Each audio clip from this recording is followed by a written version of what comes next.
آخری بال تک لڑوں گا۔ عمران نے اس قوم کو جاتے جاتے کافی کچھ سکھا دیا ہے۔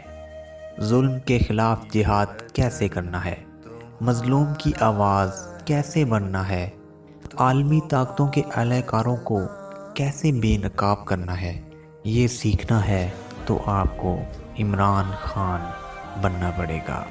آج کی اس ویڈیو میں عمران خان کے دور کے کچھ خاص پروجیکٹس کا ذکر ہم کریں گے جن کی وجہ سے عمران خان کا نام ہمیشہ تاریخ میں یاد رکھا جائے گا۔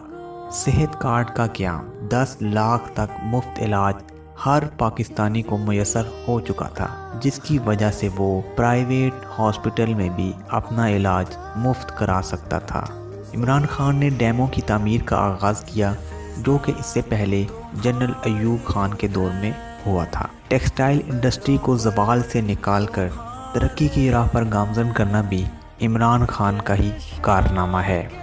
پاکستان پوسٹ کو منافع بخش بنانا، پی آئی اے کو نقصان سے نکال کر منافع بخش بنانا، یکساں تعلیمی نظام کی بھرپور کوشش کرنا، تعلیمی اداروں میں قرآن مجید ترجمہ کے ساتھ لازمی قرار دینا، اسلامو فوبیا پر عالمی سطح پر بات کرنا اور اسے ایک دن مقرر کروا کر عالمی سطح پر اس دن کو منوانا، کرپشن کے خاتمے کے لیے مؤثر اقدامات کرنا اور مسلسل جدوجہد کرتے رہنا، کرپٹ عناصر کو بے نقاب کرنا اور ان کو جیلوں میں پہنچا کر عدالتوں کے سپرد کر دینا، غریبوں کے لیے احساس پروگرام، یتیم خانے، مسافر خانے اور اس طرح کے دیگر پروجیکٹس جن میں عمران خان کا غریبوں سے تعلق اور ان کا احساس صاف نظر آتا تھا۔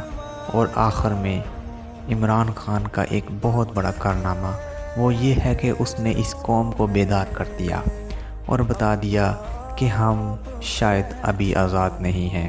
عمران خان جاتے جاتے تمام نوجوانوں کو یہ سبق سکھا گیا ہے کہ اگر ساری دنیا بھی آپ کے خلاف ہو جائے اور آپ حق پر ہوں تو آپ نے اپنے مقصد پر کیسے ڈٹے رہنا ہے، کیسے جدوجہد کرنی ہے اور کیسے جہاد کرنا ہے۔ شکریہ عمران خان، شکریہ پاکستان۔